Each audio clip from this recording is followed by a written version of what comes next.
జాతీయ స్థాయిలో కూడా రాజకీయాలు నడిపినటువంటి రాజనీతిజ్ఞుడు, ఎటువంటి ఆధారాలు లేకుండా చాలా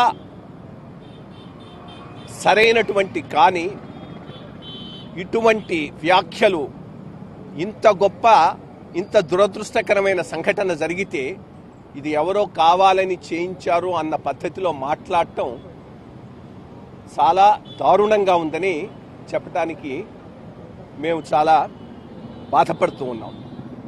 అటువంటి వ్యాఖ్యలు చేయటం ఆయనకు ఉండేటటువంటి స్టేచర్కు తగినటువంటి విషయం కాదు. అది వెంటనే విత్డ్రా చేసుకొని మొత్తం జాతికి క్షమాపణ చెప్పాల్సినటువంటి అవసరం ఆంధ్రప్రదేశ్ రాష్ట్ర ముఖ్యమంత్రి నారా చంద్రబాబు నాయుడు గారి మీద ఉన్నది. అది వెంటనే వారు చేస్తారని మేము భావిస్తూ ఉన్నాం. Thank you. తప్పకుండా తీసుకొని దాని మీద తగు చర్యలు తీసుకుంటాం.